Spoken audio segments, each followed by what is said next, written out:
Hello, everybody, and welcome to Mindbridge's annual user conference, Edge 2022. My name is Joe Welch, and I'll be your host for this 50-minute session on the use of anomaly detection in internal control environments. Please feel free to ask me questions throughout the session if you just post it in the chat there, and I'll kindly get through them as I go. There will also be some polling questions that we submit as well periodically throughout the session as well. So if you could kindly contribute and answer those questions, that'd be great as well. We've probably got about 40 minutes, I would say, of some slides and also some in-tool demos, followed by some questions at the end. A bit of background about myself for those that haven't met me before. I've been working for Mindbridge for over a year as a director of strategic insights, which entails supporting all different stages of the sales process with my subject matter expertise in internal audit and audit data analytics. I'm an ACA qualified chartered accountant with over 10 years of internal audit and consultancy experience, working for both EY and Protiviti.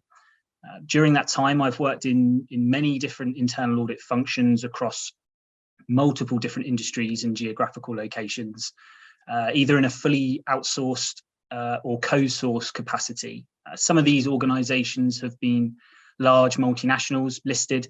Some have been really small businesses with a shoestring budget allocated to risk and assurance services. So quite a mix. Regardless of which organization I've been supporting, I've always had a passion for data analytics and data-driven risk assurance services. And as a result, I've crossed paths with a lot of different analytical software over the years. And around 5 years ago, I bumped into Mindbridge. In my previous job, I was responsible for the partnership with Mindbridge, and so have seen over the years the progression of Mindbridge, both from the eyes of a user and now an employee. So what are we hoping to cover from today's session? I'm going to be stepping through each component of COSO's internal control framework.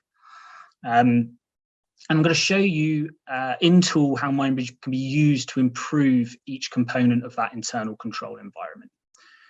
Hopefully this session will be useful to you all, whether you are watching from a first line function, perhaps you're a finance controller, finance director, maybe you're in a second line supporting or monitoring function, maybe a third line, maybe you perform internal audits, or even an external auditor watching this, curious as to how organizations are striving, improving and maturing their risk and control environment. For those of you may be completely new to Mindbridge, we are an AI-based SaaS platform. And we're accessed through a web browser, and you can also access for a single sign-on as well. We are a risk discovery platform. What does that mean? Well, we spot anomalies in financial and numerical data sets. We do this by running multiple tests and algorithms, which we call control points, against every single transaction in a data set. And we do this to produce a risk score for that transaction. We then aggregate all of that information and display it in multiple different ways so that you can easily digest and understand what is happening with your underlying data. Transaction risk scoring is a powerful tool to add to any internal control or data analytics function. And as a result, Mindbridge has been used in many different capacities across multiple different industries. I'm going to talk to some of them as we go through this, but please ask some questions around that as we go. So bear with me, COSO internal control framework. For anybody staring at the screen blankly, not knowing what this is, this is a framework first released back in 2004, and it was by a string of different committees and organizations, the Treadway Commission's Committee of Sponsoring Organizations, COSO.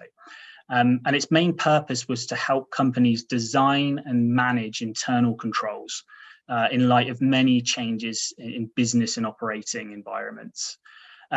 This is a particular version. This is the version in 2004. There are future iterations of this, but really since COSO has released this framework and guidance, the amount of data that's available to business now has just exploded. And the potential ability to collect and synthesize and report and use that data to drive more informed decisions has improved exponentially as well. Improving data analytics, improving that capability and integrating them with internal control efforts is one of the most important steps that a business can make in order to transform their risk functions and align with the strategic drivers of the organization. Hopefully, I'm now going to step through some examples of how this can be done with MindBridge. So the first area that we're looking at is internal control environment. What do we mean? Well, this is a component that ensures all parts of the organization are adhering to standard practices. What do we mean by that? Well, this is to ensure that the controls are established across the whole enterprise environment. Management will oversee and enforce a set of rules and procedures adopted from that framework. So I'm an internal auditor at heart, and as an internal auditor, one of my key jobs was to gain an understanding of the underlying business processes in an organization. Can't speak for all of you, but maybe some of you have been on the other end. Maybe you've been that finance director who's had to sit through many of those painful internal audit meetings, or even external audit as well. Or maybe you're an internal auditor who has had to perform these process interviews. I think we can all attest to the fact that they are painful. They take a lot of time actually, and there's a lot of repetition. Maybe it's the same conversations as you've had last year. It's repeat, it's repeat, it's repeat. So they're a necessity. You need to understand the control environment in order to understand what the underlying risks are and what the controls are. But how can MindBridge help with understanding business processes? I hear you ask. Well, think of MindBridge as a new explorable face of your underlying business systems, whether it's Oracle, SAP, Navision, or even a purchasing system or an inventory management system. Well, this new face is much more friendlier, and it's a lot easier to navigate the underlying processes. MindBridge's transaction risk scoring engine, which we'll come on to a bit later, not only points you towards the riskiest transactions in that data set, but it allows you to easily filter and search for the data in your underlying system to better understand it. So let's just show you what that means. And I can talk through some applications. 1 second. There we go. So with MindBridge, what you see here is a general ledger. I believe this is SAP. It's a general ledger demo data set that's been ingested into MindBridge. And this is the first screen that you see. Well, with MindBridge, you have the ability to click and explore. So straight away here, we can see all of these tests have been applied to each transaction. They've been risk scored, and now they've been aggregated. So straight away, we can see the amount of that's in high risk, medium, and low. But also I can play with all the data. I can look at when transactions were posted. Perhaps I can look by the day. I can look at fluctuations of when transaction. All of the data is in here. It's exactly the same data that was in the underlying business system. Perhaps I want to explore by a particular region or an entity or a subsidiary that's gone in there. Again, I can click on, in this case, Alabama. It'll show me all of Alabama entries and again, adjust everything. Perhaps I want to rather than look at a region, maybe I want to look at a particular transaction type or a financial process. Maybe I only want to look at accounts receivable transactions or maybe accounts payable. Again, okay, if I've looked at accounts payable or accounts receivable, I can scroll down in MindBridge and I can have a look at those users that have posted accounts payable transactions in that period. So here on the scatterplot diagram, we have 3 users, Tanya Woods, sorry, Tanya Xavier, and Lou Martin, a payroll clerk. So I can see straight away with a few click of buttons, who's been posting what, when they've been posted. I can also see down here on, I call it a donut, I don't know quite what the word is, but you can see all of the chart of accounts where these transactions have been posted, assets, liabilities, current assets. So with a few clicks of the button, I can build a pretty good view of what the underlying business process is. Skipping back to the slides, well, imagine now that you're an internal auditor, that you know all of this information about the processes, you know who's posted what, you know when they've posted it. I can then approach these process interviews with a lot more targeted questions, a lot more poignant questions around where the risk is. So not only am I saving time, it's that time can then be used by the business on business critical activities. Also, you can find exceptions pretty quickly just doing that way as well. Like maybe there's a particular user that shouldn't have posted a transaction but has. Well, that might form an exception. That might form a finding in my internal audit report. And that's before we've even gone on site and had these process interviews. I've been in a situation where I spent weeks doing an audit, never finding anything, get to the end, it's a green report. Well, now, I can pretty much find findings to clarify the business straight away. I can get to the root cause pretty quickly. So that's control environment. There's the element of designing controls as well. And so understanding process is obviously one part of assessing control environment. Well, so is designing controls, and the generation and collection of data across enterprises has now become a lot more widespread. The historic detective controls performed by finance controllers, directors, CFOs are now being upgraded to look at full populations.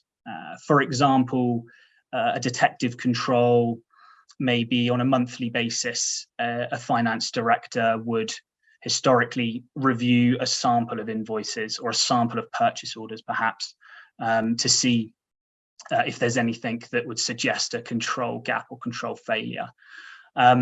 Well, as a result of that, not as a result, you just never would find anything. And so it really became a tick box exercise as a detective control. Whereas now with MindBridge, you can analyze 100% data and target that review on what's important to you. We'll come on a bit more to controls a little bit later. I just want to now step on the next component is risk assessment. So risk assessment, that component of the internal control environment, every organization faces risk, meaning that various factors, internal or external, could potentially prevent them from reaching their objectives. Now, organizations perform risk assessments to ensure that they only take the necessary and acceptable risks. For those of you who take part in risk assessments, or you'll know that they can be quite long, they're quite subjective. Good risk assessments will have a blend of quantitative and qualitative factors, but rarely would quantitative factors come in, and that's just because of the ability to get your hands around data. Well, with MindBridge, because a risk score is automatically calculated for each transaction, this information can be easily aggregated to whatever level you want to perform a risk assessment at. It could be an entity level, it could be at a finance account level, it could be at a process level, a user level, really depends on where you're performing these risk assessments to. In other words, it's telling you exactly where you should be focusing your attention to, because you can do all of them. So what does a risk assessment look like in MindBridge? Let me get my screen back up, 1 second. So we've had a look at the risk overview, the risk assessment. Now, this particular screen, again, this is just GL data that we're looking at in MindBridge, and it's I think we've got 5 years worth of general ledger data, but this is looking at the current year. What you see in this view, we've aggregated all of the GL transactions by the underlying business process, so that you can quickly identify those high-risk processes. So what you've seen here for those of you who aren't internal auditors, perhaps, or don't know the acronyms, we've got our kind of standard financial processes here: banking and cash management, some capital assets, some financial statement close, which is all of the journal entries. We've got some inventory, order to cash, and purchase to pay.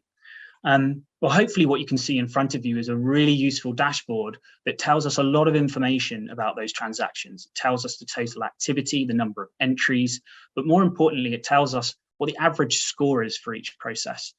It tells us what percentage of transactions fall in high, medium, and low. Again, we'll touch on it a bit later in terms of what causes this risk score, and we can dig into these underlying transactions.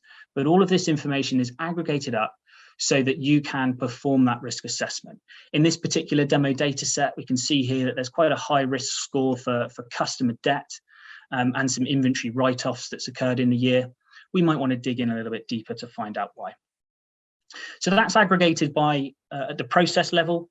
You can also look at risk assessments in Mindbridge at the financial statement account level. And so what you see here is in this particular example, I think we have the balance sheet. Yeah. We can also reproduce the income statement as well, given that we've got all of the general ledger transactions and also some opening and closing balances. Well, what you see here, we have all of the financial accounts, and you'll see this column here, Mindbridge score. Well, all the transactions that have touched these accounts, they make up this score for the respective account. We've also got some prior period information is here, so you can see the variances in the year. Again, you can scope these accounts in your particular financial audit. Mindbridge is also being used in Sarbanes-Oxley audits as well. So we know that financial statement scoping occurs on SOX. And so this has been an application as well. But again, different way of aggregating by accounts, by financial processes, and I'll show you other kind of applications as well. Please feel free to ask any questions as we go. I'll flip back to our presentation. That's risk assessment. Okay, and we have control activities next. Apologies, just lost my space. So control activities. Again, building on that control environment, the practices and the standards. Control activities are the tasks and activities that are laid out by an organization's policies and procedures that help an organization achieve its internal control objectives.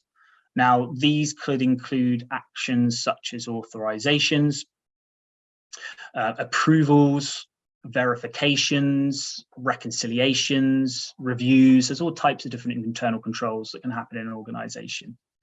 Well, how can Mindbridge help here? Well, if you can take anything away from today's session, then please take this away. Mindbridge is the most powerful detective control you could implement in your internal control environment within your organization.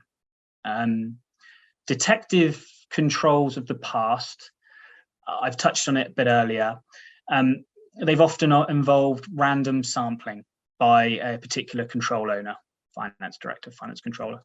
They don't spot gaps. They rarely do, in fact, and it is an exercise that is performed to tick a box for compliance purposes. Preventative controls have always been voiced as the best type of controls. It prevents risk. Preventative controls are costly. Think of restricting somebody's access within a system. That can cost a lot of money. In lieu of preventative controls, then you have detective controls. And what's happened is in the past, this is before data analytics boom, you would have a lot of detective controls that finance functions would have to, or operational functions would have to perform in order to satisfy those risk levels. But the problem was these detective controls wouldn't find anything. Well, that's quite bad. And what we're saying here at Mindbridge is that now that you have the ability to analyze 100% of transactions, you can now focus your reviews on the riskiest transactions, i.e. you're going to be a lot better and you're going to find yourself finding gaps in those costly preventative controls a lot more. So that focus on the riskiest transactions, the reason why they're the riskiest transactions is that these transactions have triggered multiple different control points within Mindbridge. These control points are a combination an ensemble is what we call it in MindBridge, of multiple different tests and algorithms. So an ensemble of different tests. These control points, for a little drink of water. These control points, some are rule-based logic. So some of the tests you'll be familiar with that you may have done yourself as an internal auditor. Is it a manual entry? Was it posted on the weekend? Is it over a certain amount, the materiality? Fairly rule-based logic. Well, that's built into MindBridge. But also we have some statistical tests that we run as well that maybe you couldn't perform on an Excel spreadsheet. Benford's law, we have a statistical test.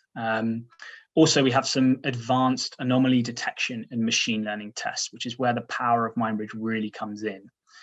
And these tests are looking at the underlying monetary flows that occur within, in this particular example that I'll show you in the general ledger, they're looking at the monetary flows. They're looking at the outliers that occur in that data set.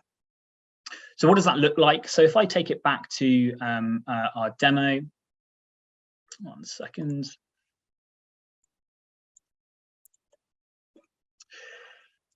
So if we go back to our risk dashboard, our risk assessment that we performed of every financial process, maybe as a finance controller, finance director, I want to perform a control. You know, maybe this is my control that I actually want to review and dig a bit deeper into this and find out why these are high risk, and maybe I want to investigate. Maybe it's suggesting that there's a particular control gap or a process inefficiency that's happened in my organization. So if I just click the top one here on cash, now I can see in this particular data set by region. It may be a different setup in your organization. You may have company codes, departments, entities, whatever way you set your organization and data up. But in this particular instance, straight away for cash, and these are all the cash transactions that have happened in the year, I can go down and look at every single region and pick out what I think is the riskiest based on the information here.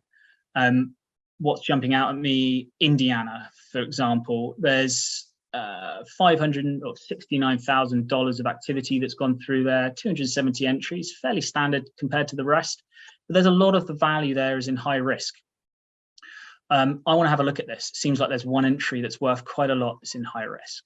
So if I was to click on that, now it will tell me those underlying users that have posted those transactions within that location.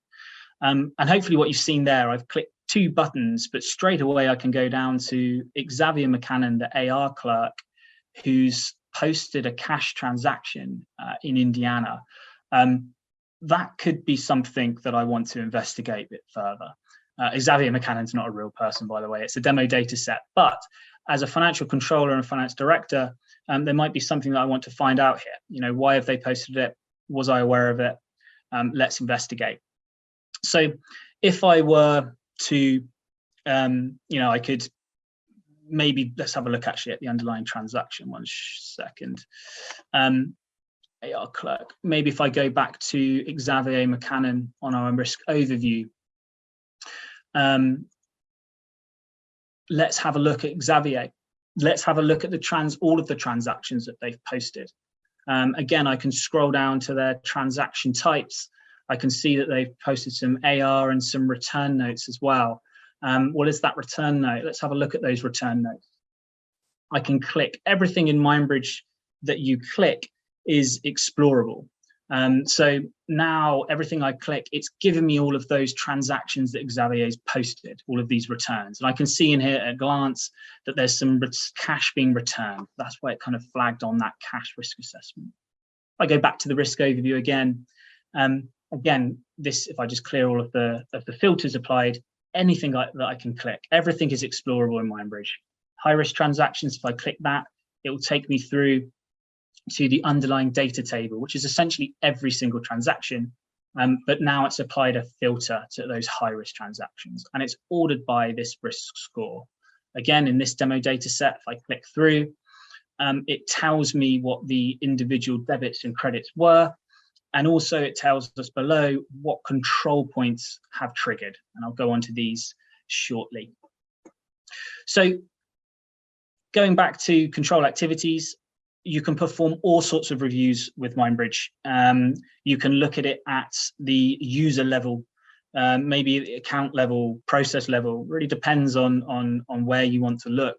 But these dimensions to a detective control, if we compare that back to what the previous historic detective controls that finance directors and controllers were performing, they didn't have the choice of looking at users, accounts, processes, and any other attributes. Literally, they had a report where they would randomly select some invoices. No logic behind that. It was random sampling. So control activities. We now move on to the fourth component of COSO's internal control framework, and that's around the information and communication. Now, the information and communication component recognizes that these two things, these two items, are essential to any internal control system. COSO actually stresses the importance of relevant and high quality information to control functions, and relevancy is quite key here. Internal messages emphasizing the importance of control responsibilities in addition to clear communication of expectations with external parties is also key to a strong system. So it's kind of that blend. It's relevant information, but also the communication to whoever needs that information as well. MindBridge, just as a bit of a little bit of a backstory to MindBridge, or the underlying technology. So AI, machine learning, and anomaly detection. This is often described in our industry as black box technology. You may have heard that term before, i.e. you can only really see the inputs and the outputs.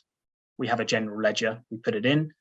Now MindBridge is telling us what's high risk. Well, here at MindBridge, we're actually committed to turning our technology into a glass box, not a black box. And what do we mean by that? Well, this is the concept of explainable AI. In other words, we want to show you why a transaction has a high risk score. And the reason why we want to do that is so that we can create relevant information for you, so that if you're an internal auditor, you can communicate that to business, or if you're a business, you fully understand why that has happened in your organization so that you can make improvements in the future.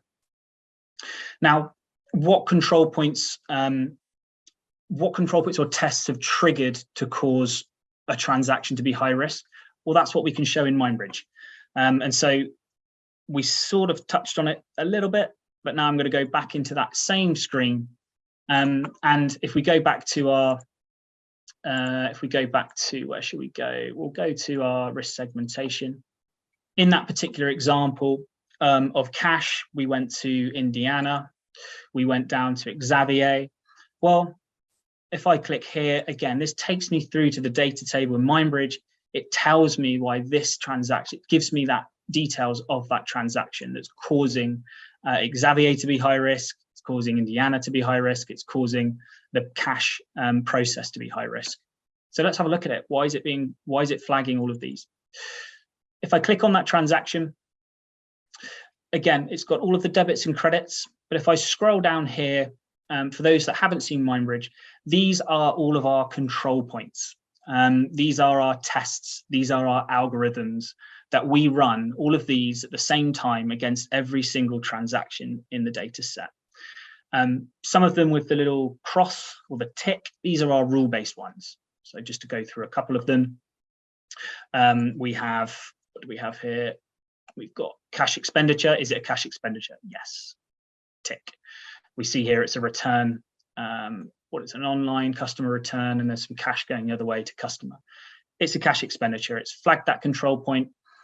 Depending on the weighting of these control points, that will then contribute to the score that it's given here of 54.96.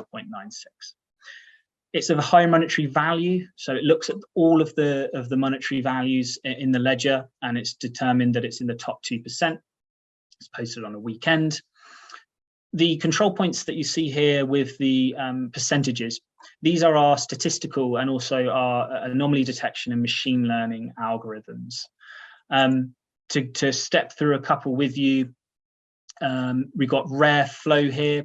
The rare flow control point, this doesn't analyze the amount of money that is flowing. So it's not looking at any of these debits or credits. What it's actually doing is analyzing the frequency of the monetary flows between the accounts that it's interacting with. So we've got some cash returns, tax payables and returns here as well. And what it's doing is looking at every single monetary flow in the whole general ledger, and it's assigning, or it's counting the frequencies that these have happened, and it's determined with the score of 100% that this is the rarest flow, i.e. it's probably only happened once, and we're looking at it, which is why it's rare.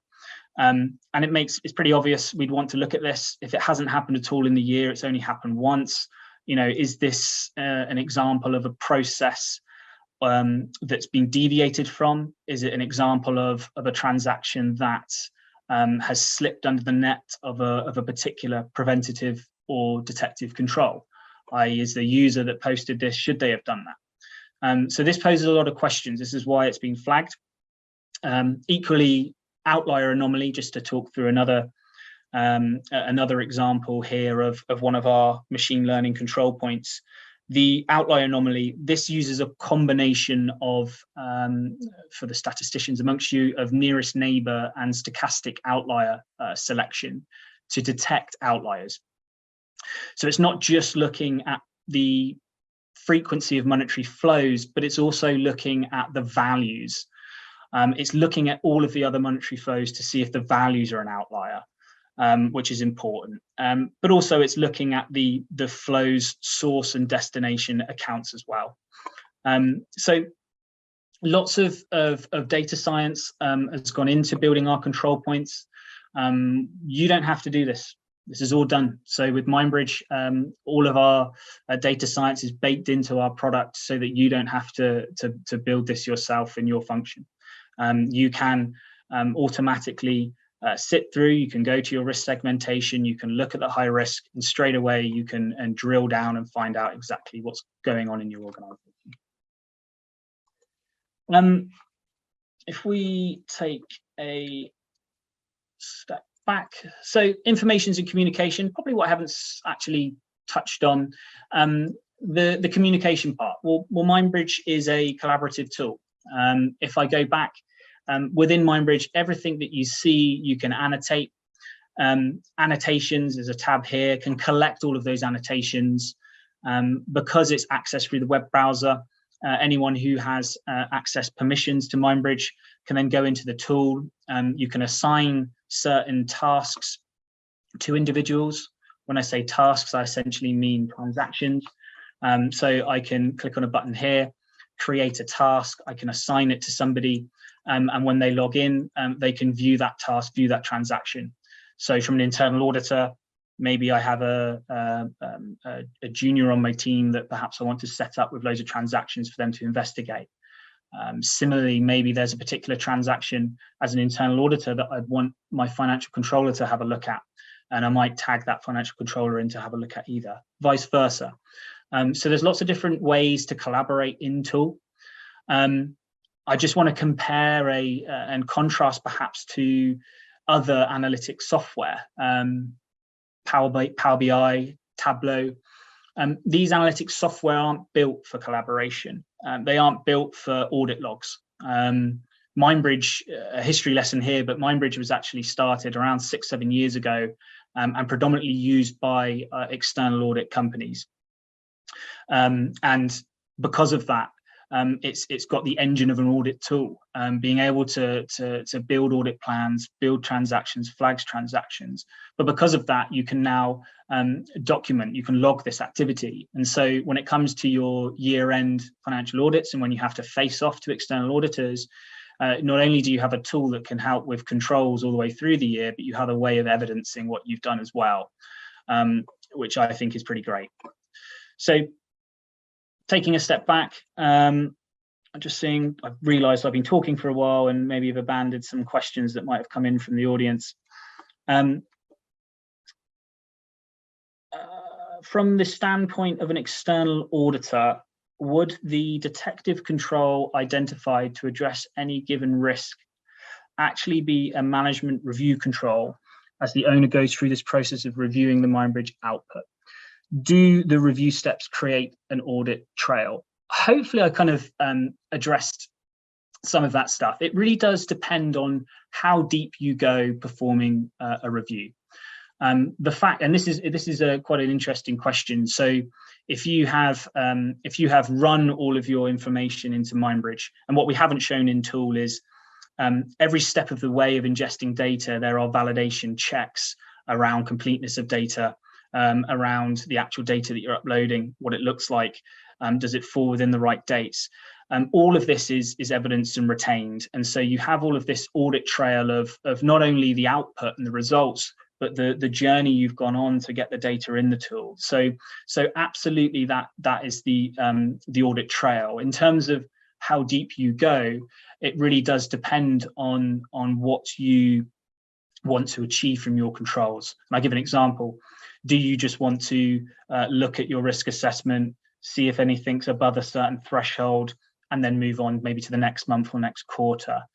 Or do you want to select 5 transactions from the top 10 riskiest accounts, add them to your audit plan, evidence them, investigate them? It does depend on your risk appetite. We've seen different customers do different things, but really, yes, in terms of audit trail, that can be built into Mindbridge. Hopefully that's answered the question, but please bug me if it's not.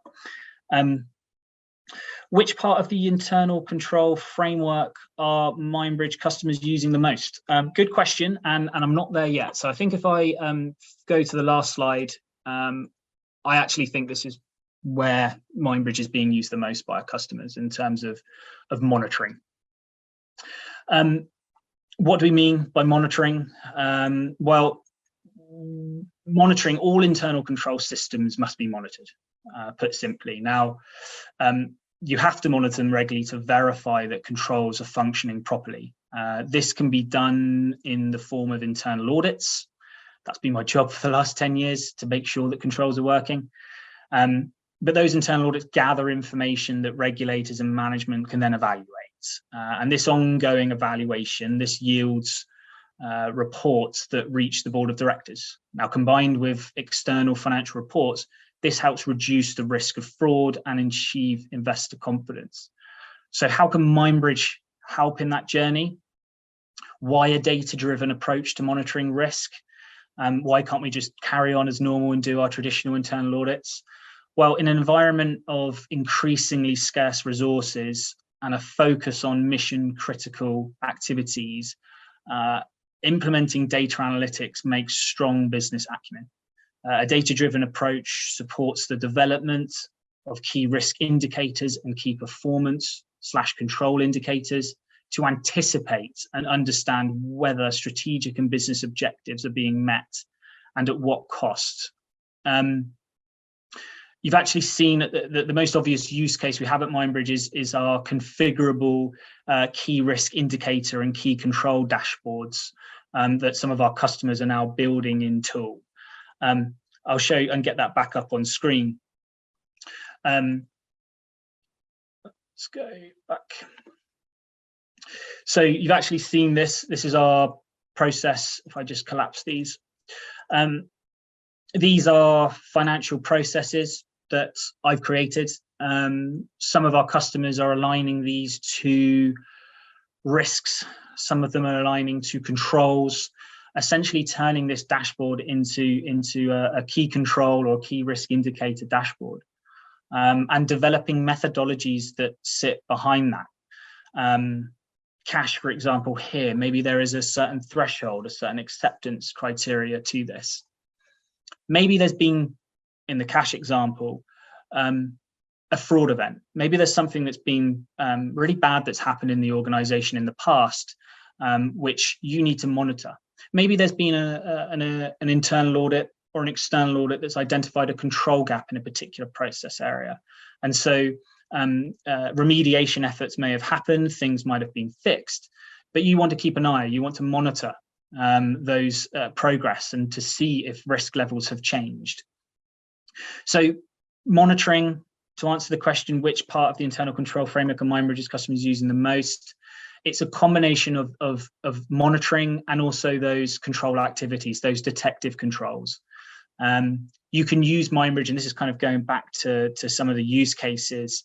MindBridge is being used as a health check on a particular system. I know we focus very much on GL today, but MindBridge can also analyze other financial and numerical data sets, other sub-ledger systems. Well, it can be used as a health check, a one-off, and that can be a control. Okay, this isn't the monitoring side, but this is a one-off looking at, and this in particular instance, what's in front of you, looking at the health check of the GL. Where is risk at the moment? Okay, there might be anomalies in the areas, it might not be risk, but it's worth investigating. Inventory write-offs, for example. So a health check is pretty good, maybe, and that's why MindBridge has been used. Maybe you've had a new ERP system, a change of GL in the year. Maybe you want to see the impact that has had on the underlying risk in your organization. So health checks, control activities is one way that's been used. And then monitoring, more probably akin and aligned to external audit use cases as well, where we're performing those regular external audits and looking at those changes in risk profiles. An area that I haven't focused on is, in this particular instance, was prior period comparison within MindBridge, which is really important for monitoring. So if I go back to this view of Indiana, this cash transaction by Xavier McCannon, maybe I want to focus the next time I log into MindBridge on this particular user. With the prior period comparison dashboard, I can do that. I can filter, I can have a look at the types of transactions that Xavier has done. So if I just do some quick filters here of Indiana, I think it was Indiana, and it was a return note. Let's just have a look, Xavier McCannon. So applying these filters, yeah, I think it was a return note that was causing the issue. This is the same data set. It's not 3 months or a year down the line. But what you can see here is in the prior period, Xavier didn't post any return notes. In the current period, he did. And the risk score for that particular activity has gone from low because nothing's happened to medium. Well, what if we want to check that? So the next 3 months down the line, we want to run MindBridge again. I'd be intrigued to find out whether Xavier's been posting anything more. Sorry, Xavier. So monitoring activities, really useful. Someone's asked in a question, what types of risk can you find in general ledger analytics? That's a really good question. Risk in GL. So I see risk in the GL. If I break it down, the risk is that an inaccurate, an inappropriate, or an unauthorized journal has been posted by a user in the GL. That's the risk. And if I break that down, a transaction is made up of a user who's posted it, an underlying financial process, and also to post a general ledger, it has to go to an account. So it's a user, a process, and an account. And I think where MindBridge can help that is that it looks at those risks individually at each 3 of those components. And you can do that with MindBridge. And hopefully you've kind of seen that in this demonstration today. We can look at users, we can look at their risk profiles, we can look at their risk scores, we can look at the financial processes, those transaction types, for example. We can also look at the accounts, financial statement accounts as well. We kind of step through those financial statements and looking at risk there.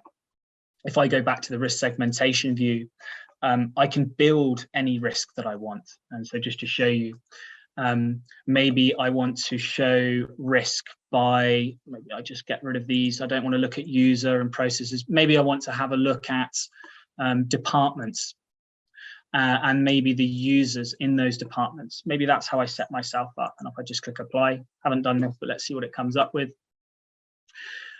Again, I've got my financial processes. I can have a little look. Okay, we've got some cash being posted by finance, marketing, payroll. That seems a bit odd. I might want to dig in there. Again, marketing, what's happening here. So we can chop and change the data any way we see fit.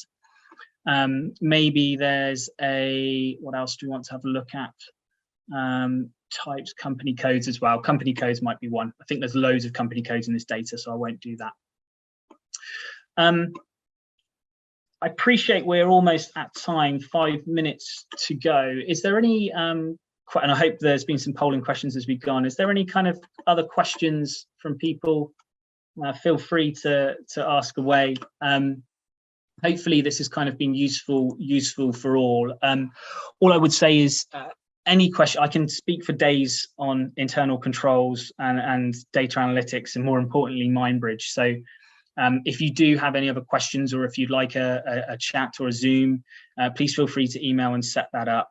The important thing is that MindBridge is always evolving. We're always looking to improve, whether that be our underlying control points and algorithms, or our applications and the different financial data sets that we can use. But the important thing is that we at MindBridge, we understand that it can be difficult to implement data analytics to your internal control environment. We know it's difficult because it just hasn't been done. Data analytics tends to be that kind of on the periphery. Maybe it's used to help, but actually designing your internal control framework built around a tool that actually not only delivers value, but also allows you to evidence what you're doing as well for external auditor, makes that job a lot easier. We've also got a question just come up. How do we manage up the value of MindBridge to the CFO? That's a great question. And I think to end on that question, given the time, for me, it's all about those internal controls.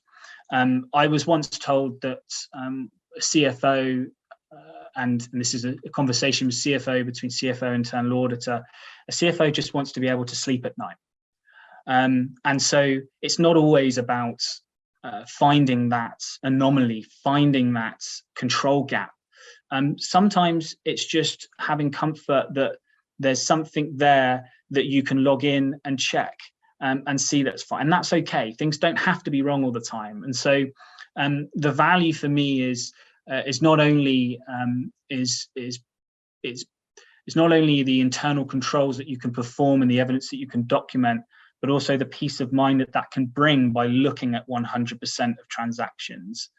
There's lots of different data analytics tools out there that look at 100% transactions, but actually we've unfortunately seen over the years, not just MindBridge, everywhere, that fraud happens, events happen, litigation happens, and you have to evidence and document. You have to go to courts and prove that you've looked and prevented it as much as you can.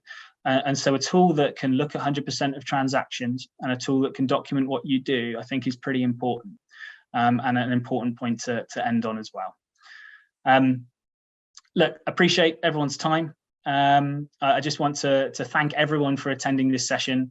For those of you over this side of the pond with me in London, UK, I appreciate that spending time out of your evening. Appreciate that.